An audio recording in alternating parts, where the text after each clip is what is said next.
بسم الله الرحمن الرحيم. السلام علیکم ورحمۃ اللہ وبرکاتہ۔ الحمد للہ وکفی وسلام علی عبادہ الذین اصطفی، اما بعد۔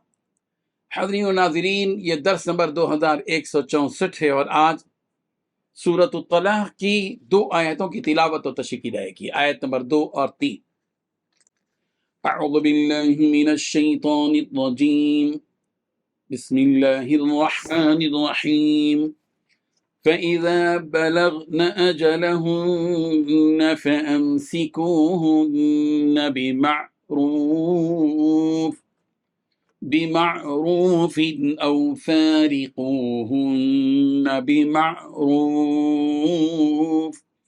وَأَشْهِدُوا ذَوَيْ عَدْلٍ مِّنكُمْ وَأَقِيمُوا الشَّهَادَةَ لِلَّهِ ذَلِكُمْ يُوعَظُ بِهِ مَنْ كَانَ يُؤْمِنُ بِاللَّهِ وَالْيَوْمِ الْآخِرِ وَمَنْ يَتَّقِ اللَّهَ يَجْعَلْ لَهُ مَخْرَجًا وَيَرْزُقْهُ مِنْ حَيْثُ لَا يَحْتَسِبُ وَمَنْ يَتَوَكَّلْ عَلَى اللَّهِ فَهُوَ حَسْبُهُ ان اللہ بالغ امرہ قد جعل اللہ لکل شیء قدرا صدق اللہ العظیم۔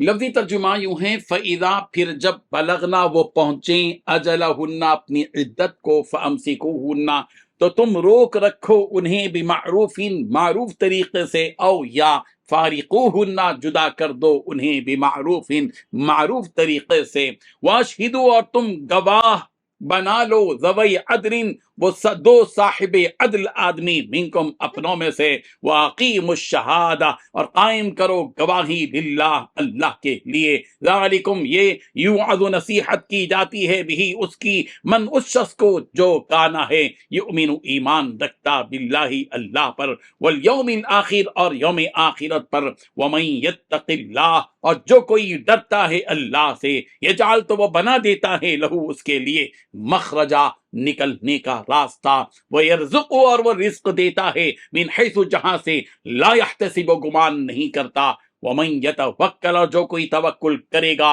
علی اللہ اللہ پر، فَهُوَ تو وہ، حسبہ کافی ہے اسے، ان اللہ بے شک اللہ، بالغ پورا کرنے والا ہے، امری اپنا کام، قد تحقیق، جعل اللہ اللہ نے مقرر کیا ہے، لکل شیء ہر چیز کے لیے، قدرہ ایک اندازہ۔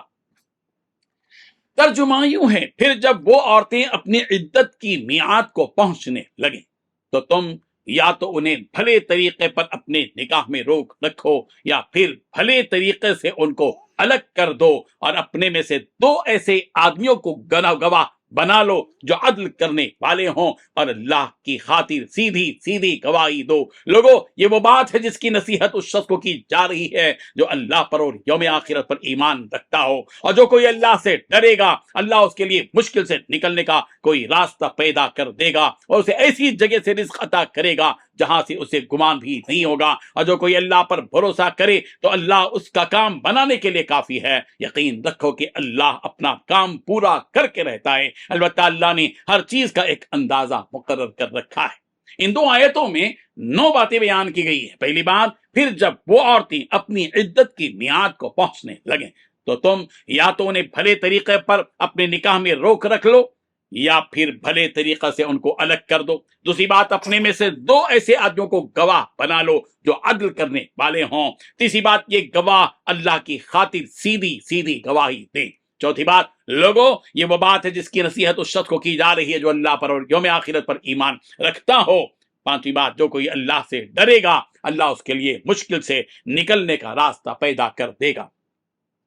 چھٹویں بات، اسے ایسی جگہ سے رزق عطا کرے گا کہ جہاں سے رزق کے آنے کا اسے کوئی گمان بھی نہیں ہوگا۔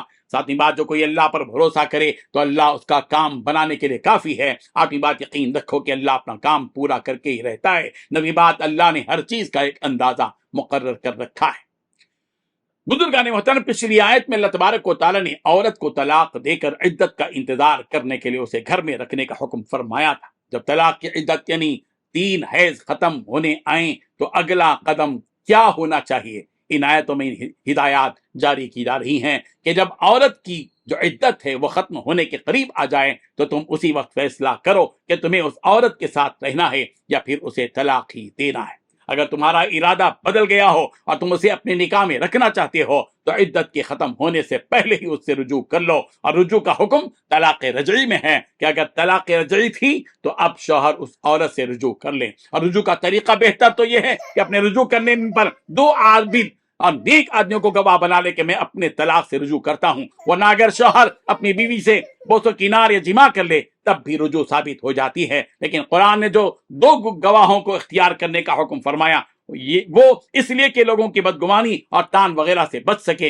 اور اگر شوہر اسے طلاق ہی دینا چاہ رہا ہو تو پھر اسے کسی قسم کی کوئی اذیت دیے بغیر شریفانہ انداز میں اسے اپنے گھر سے اور اپنے نکاح سے رخصت کر دے۔ یہی اسلام کا نظام ہے۔ اللہ تعالیٰ ان گواہ بننے والوں سے فرما رہے ہیں کہ جب تمہیں گواہی دینے کا موقع آ جائے تو تم بالکل درست اور سچی گواہی دو کہ اس مرد نے کیا کہا تھا، اس نے رجوع کیا تھا یا پھر طلاق دے دی تھی۔ کسی ایک کی طرف جھکاؤ کرتے ہوئے غلط اور جھوٹی گواہی مت دو، ورنہ کل قیامت کے دن تمہاری پکڑ کی جائے گی۔